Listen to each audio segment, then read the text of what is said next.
Okay, well, I have a fun story to tell you. And the story I'm going to tell you is true, and it's thousands of years old. Now, how many of you are over 1,000 years old? None of you, okay? But you probably have heard this story before. And it's a really true story. So the story starts in one of the great ancient worlds known as Babylon. How many of you ever heard of Babylon? All right, who's the king of Babylon? Nebuchadnezzar. Good job, Nebuchadnezzar. So this is a story about Nebuchadnezzar. And it's a well-known story that a lot of people know. This may be your first time hearing it, but this will be your first evangelistic seminar in under 5 minutes. Okay? Now the story goes in the book of Daniel chapter 2 is that the king of Babylon named Nebuchadnezzar had a dream. Now his dream, when he woke up, he was scared, he was frightened, and he was mad because he knew this dream was important, but he couldn't remember. How many of you had a dream at night that you couldn't remember when you woke up? It happens all the time. But this is the problem. Nebuchadnezzar knew that he needed to remember this story, or the dream. But he didn't have a way to know what it was. Not only did he not know what it was, he didn't know what it meant. So he put the word out around Babylon if there was anybody that could tell him.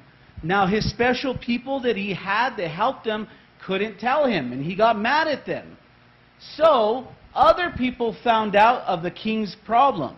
There were several people that were there in Babylon, they were captives, that took on the mission of trying to find out two things. One, what the king's dream is, and the second, what it meant.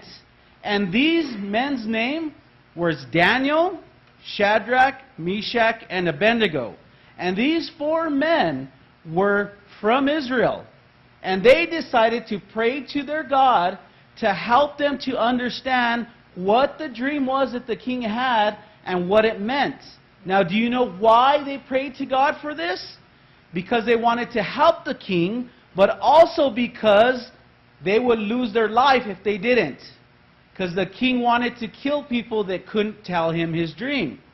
So they prayed all night long to God, asking him, please show us the dream and what it means. The morning came, Daniel with confidence went to the king, and he began to tell him what his dream was. Now, I want to show you what the dream was. I'm not just going to tell you or read it. I want to show you, okay? Now, at home, I have something that's called a 3D printer. How many of you know what a 3D printer is? It allows me to pretty much print anything I want. So I decided to print this image that's found in the story of Daniel chapter 2. Now this is what this is what Nebuchadnezzar dreamt. He dreamt of a man of different colors. But each color represented something different. And as Daniel is explaining to Nebuchadnezzar what the dream was, Nebuchadnezzar said, yes, that was my dream. But hurry up and tell me what it means, because he was impatient. So Daniel said, I will tell you.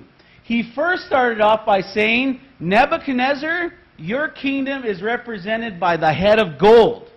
Now Nebuchadnezzar was happy because he's on top. And his kingdom is filled with gold. So that's why he's represented as the head of gold. But then Daniel began to explain, but your kingdom will change. There will become another kingdom that's not as big as yours, but it will defeat you in battle. And that kingdom will be known as the Medes and the Persians, which are represented by the chest and the arms of silver. But he didn't stop there. He said, not only will your kingdom get conquered by the Medes and the Persians, but another kingdom will come around that will conquer the Medes and the Persians. And that dream is symbolized by the belly and thighs of bronze that were led by Alexander the Great. But Daniel didn't stop there. He said, after Greece comes, there's going to be another kingdom. And that kingdom will conquer Greece. And that kingdom will have iron. And it's represented by the legs of iron. That's why they're black, okay? Then he said, still not going to stop there. there's going to be another kingdom. But these kingdoms that will conquer Rome will do so not because out of conquest, but because this kingdom will fall from within, and there will be 10 tribes who will fill the place of Rome. And after the legs, we have the feet. And what's on your feet? Can you tell me? Toes. How many toes? 5. You only have 5 toes? I have 10 toes. That's weird. You guys have 5. Okay, so there's 10 toes. Well, guess what's on the statue? 10 toes. And how many tribes or nations came after Rome? 10. So what's Daniel showing Nebuchadnezzar is kingdom after kingdom is taking place, but he doesn't stop there. He says after the toes, another kingdom will come. And it's symbolized by the rock that the statue is standing on. And this rock symbolizes Jesus. When Jesus comes back, this rock will shatter all the kingdoms, and Jesus' kingdom will reign forever, and nobody will take it over.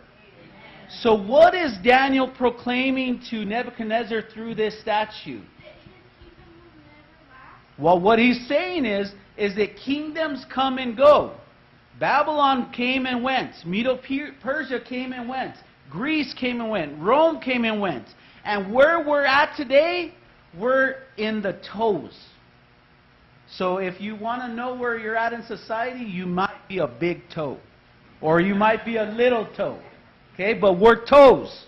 Okay? Now what's next to come after the toes? Jesus, who's the rock. So what Daniel is trying to tell Nebuchadnezzar is, yes, kingdoms come and go, but when God tells you something's going to happen, it will definitely happen. So in this story, Daniel is trying to teach Nebuchadnezzar that this world has an end. And that end is going to come when Jesus comes back. But when Jesus comes, He will get rid of all these kingdoms that cause all these problems, and He will make a new kingdom that's way better for each and every one of us, where there is no more sickness, no more death, all of us will be healthy, no glasses, all of us will be great. And that only comes when the rock comes. And what each and every one of us are waiting for is the rock to come. But until that rock comes, guess where we're stuck at? In the toes. Okay? That's where we're stuck at. So let's recap. Daniel's explanation to Nebuchadnezzar, to the king, was, who is the head? Babylon is the head. Who is the chest and arms of silver? Medes and Persians. Okay? Who is the belly and thighs of bronze? Greece. Okay? Who are the legs of iron? Rome. Who are the toes? We're the toes. Who's the rock? Jesus. Very, very good. So we remember that story, because a lot of people want to know that story that Daniel gave to Nebuchadnezzar. Who wants to close the prayer? Okay, we'll let Samuel. But, okay, go ahead. Dear Jesus, to this how the all be good, and thank you again. More about this story. Amen. Amen. Okay, don't leave yet, because I have something for you. Because you guys were good, and you guys learned exactly what the colors mean, I have something for you that probably no one in this whole state has, as far as kids go. I have Daniel statues for you. Okay? Now they're white. And the reason why they're white is because I want you to color them. And I want you to color them exactly like this statue. So you can use acrylic or you can use markers, but what color are you going to color the head? Gold. Just like this, you're going to color each part of the body different colors, and you'll know what this represents, and you could go teach your friends. Amen? Okay, so let's come up and get a statue. One at a time.